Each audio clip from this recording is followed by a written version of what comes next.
decided to go where the shepherd was. He stepped down and walked out. Well, that left we three up here. So we sang on, and when I got to the next verse, I said, well, we are going where our shepherd.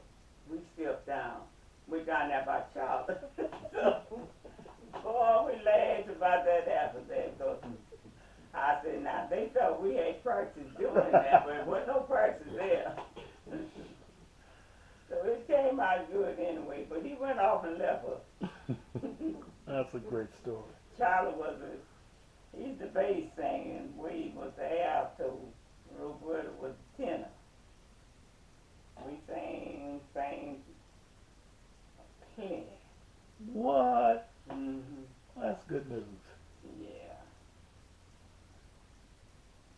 You said Uncle Wade was the alto? Mm-hmm. He had a high voice, huh? Mm-hmm. He had a high voice. Higher than Charlie. Charlie was the bass. Okay. I can see Roberta singing tenor. Roberta was. Roberta was the tenor. He was the alto. Wow. And you soprano. Mm-hmm.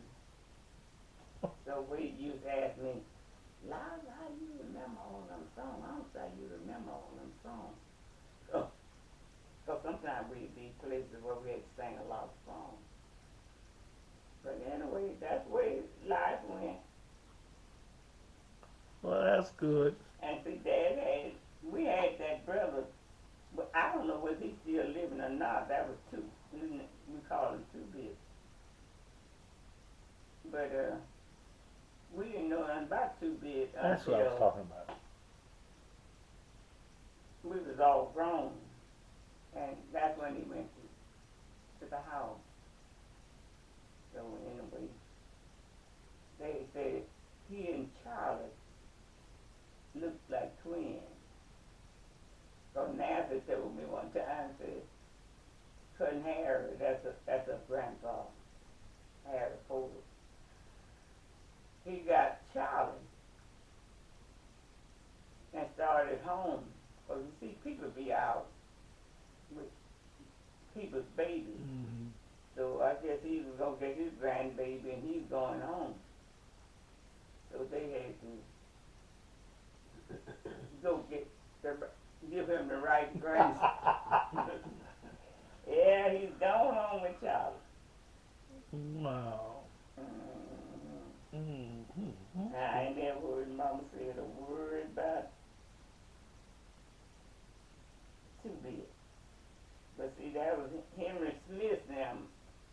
I don't know if y'all don't get y'all remember Henry Smith. I remember Henry Smith lived behind Uncle Charlie. Yeah. Yeah. Well, see, that was their mother's son.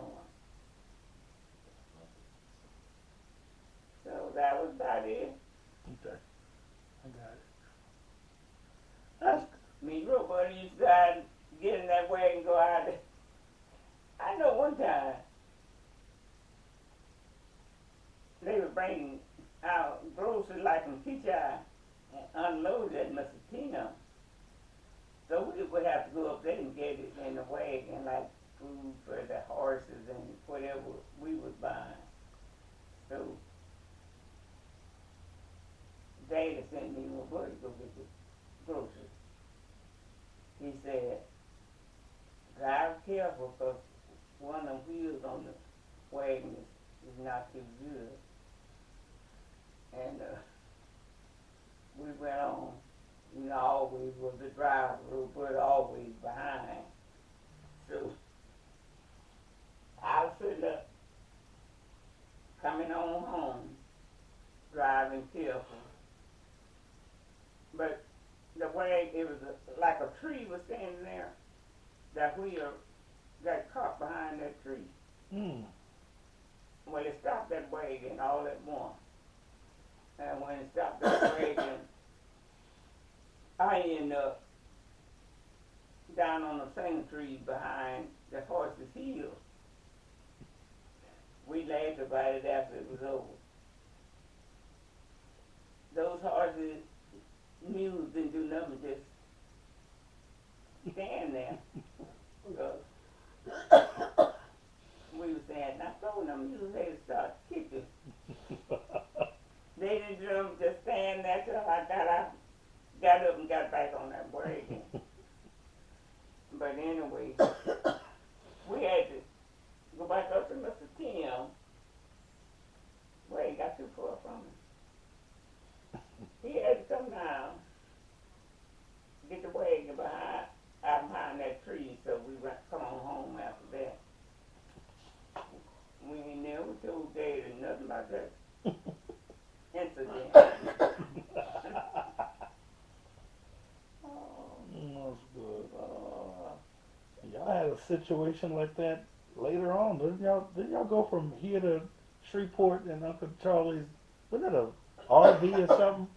And the got flat or something. I remember the story. But I don't remember. oh no, that child.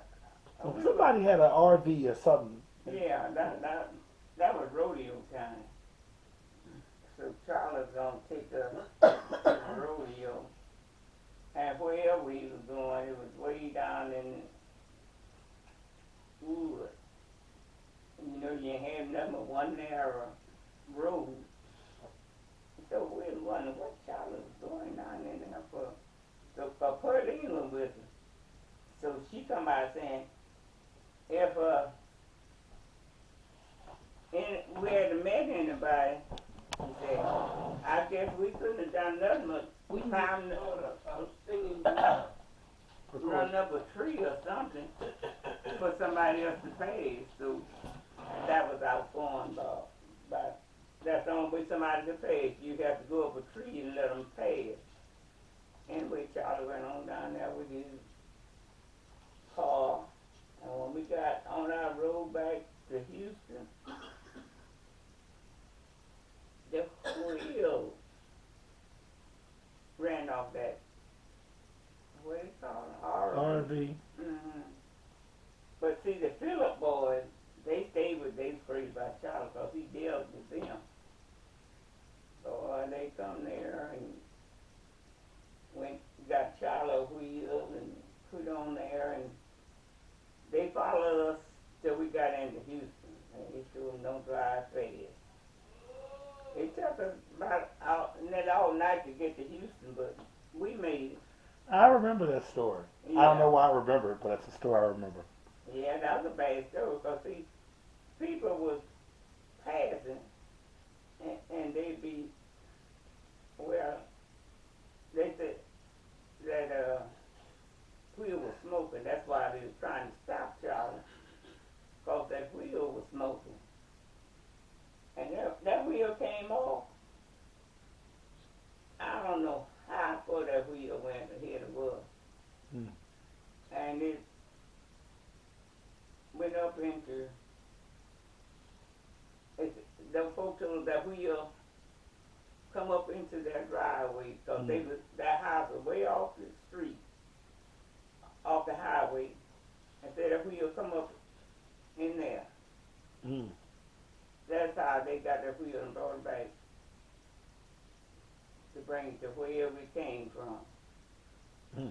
I just believe somebody had been out there in that wheel. That wheel would have killed them if they was walking by the highway. Mm-hmm. So that was the story on that RV. All right. This is good stuff. You got any more questions on? All right.